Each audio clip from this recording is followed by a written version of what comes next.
আজ আমি আপনাদের শোনাবো পুরীর জগন্নাথ মন্দিরের গল্প। ভারতের এমন একটি মন্দির আছে যেখানে পতাকা সবসময় বাতাসের বিপরীত দিকে ওড়ে, যেখানে কোনো পাখি আকাশ দিয়ে উড়ে যায় না, আর যেখানে ভগবান নিজেই প্রতি 12 বছরে নিজের শরীর পরিবর্তন করেন। এই জায়গাটি হলো পুরীর জগন্নাথ মন্দির। সমুদ্রের ধারে উড়িষ্যার পুরী শহরে দাঁড়িয়ে আছে এই মহামন্দির। হাজার বছরের ইতিহাস আর অসংখ্য রহস্যকে নিজের মধ্যে লুকিয়ে রেখে।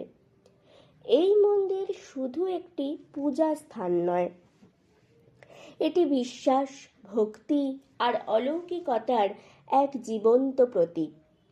জগন্নাথ মন্দিরের সবচেয়ে অদ্ভুত বিষয়গুলোর একটি হলো এর চূড়ার পতাকা। সাধারণভাবে পতাকা বাতাসের দিকে ওড়ে, কিন্তু এখানে পতাকা উড়ে ঠিক তার বিপরীত দিকে। বিজ্ঞান এর কোনো স্পষ্ট ব্যাখ্যা দিতে পারেনি, কিন্তু ভক্তরা বলেন এইটা জগন্নাথের ইচ্ছা। আপনি যদি এই মন্দিরের দিকে তাকান, একটি জিনিস লক্ষ্য করবেন, এর ঠিক উপর দিয়ে কোনো পাখি উড়ে যায় না, না কোনো বিমানও না। এটা কি কাকতালীয়, নাকি এর পিছনে আছে কোনো অদৃশ্য শক্তি? আজও এর উত্তর অজানা।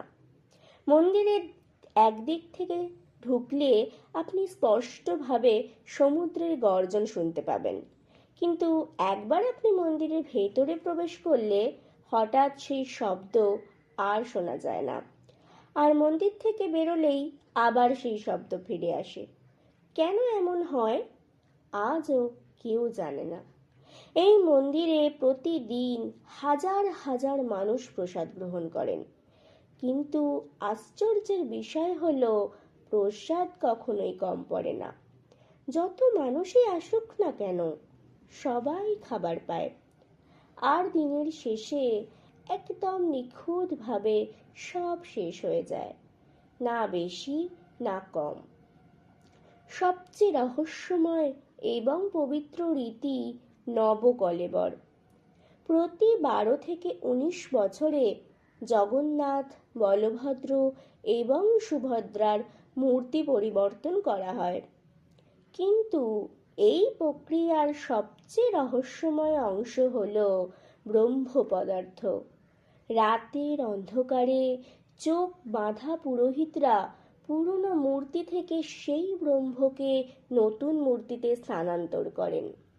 কেউ জানে না ওটা কি, কেউ কোনোদিন দেখেননি, কিন্তু বিশ্বাস করা হয় এটাই ভগবানের আসল শক্তি।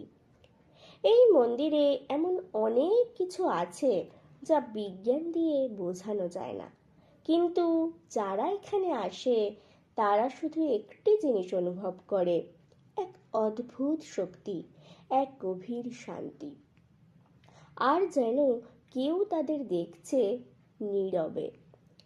তাই যদি কোনোদিন আপনি পুরীর জগন্নাথ মন্দিরে যান, তাহলে শুধু দর্শন করবেন না, অনুভব করার চেষ্টা করুন। কারণ হয়তো আপনি একা নন, হয়তো জগন্নাথ নিজেই আপনাকে দেখছেন। এই ধরনের রহস্যময় ও অজানা কাহিনী জানতে সাবস্ক্রাইব করুন রহস্য ডায়েরি।